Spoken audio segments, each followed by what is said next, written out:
प्यारे भक्तों, आप सबको श्री सांवरिया सेठ जी की तरफ से नरक चतुर्दशी की हार्दिक शुभकामनाएं और साथ ही साथ आप मंगला आरती दर्शन और श्रृंगार दर्शन दोनों लाइव कर लो।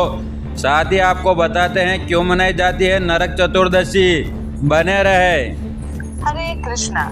नरक चतुर्दशी केवल एक तिथि नहीं बल्कि धर्म और अधर्म के संघर्ष की जीवंत स्मृति है। ये वो दिन है जब मानवता ने भय और अंधकार से मुक्ति पाई थी।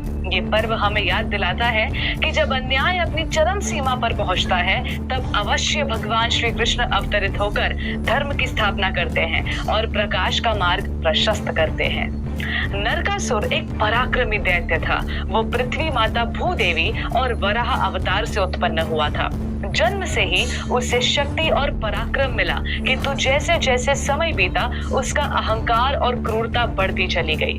उसे वरदान मिला था कि उसकी मृत्यु केवल उसकी माता के हाथों ही हो सकती है।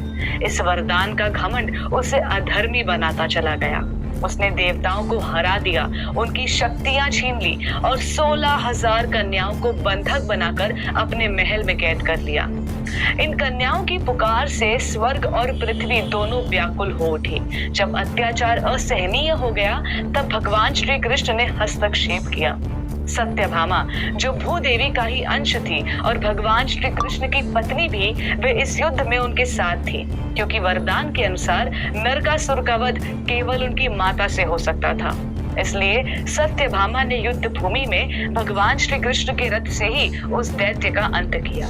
नरकासुर के प्राण जाते ही आकाश में जयघोष गूंज उठा और बंधक बनाई गई 16,000 कन्याएं स्वतंत्र हो गई।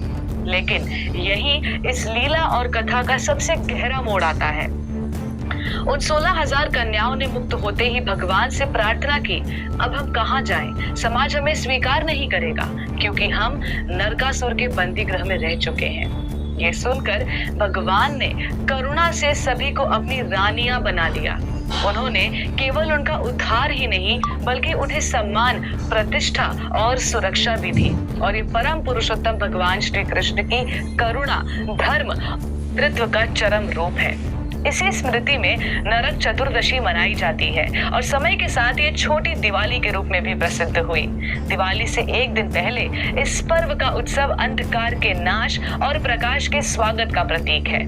लोग प्रातः काल उठकर स्नान करते हैं, अपने घरों को दीपों से सजाते हैं और अपने प्रियजनों के साथ इस त्योहार को मनाते हैं।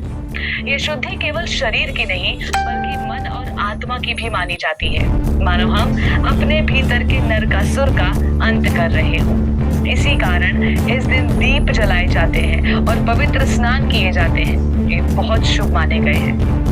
अंततः नरक चतुर्दशी हमें बताती है कि शक्ति का घमंड हमेशा विनाश की ओर ले जाता है, जबकि धर्म और करुणा सदा विजय होती है। ये पर्व ये भी सिखाता है कि किसी को केवल मुक्त कर देना पर्याप्त नहीं, बल्कि उन्हें जीवन में सम्मान और स्थान देना भी उतना ही आवश्यक है। आज के समय में जब समाज अक्सर गलतियों या परिस्थितियों से गुजरे लोगों को स्वीकार करने में हिचकिचाता है, वहीं भगवान श्री कृष्ण का ये निर्णय हमारे लिए एक गहरा संदेश छोड़ देता है। इसलिए नरक चतुर्दशी केवल एक कथा नहीं बल्कि प्रेरणा है अपने भीतर के अंधकार को मिटाने की, दूसरों के दुख को सुनने की और हर किसी को सम्मान देने की।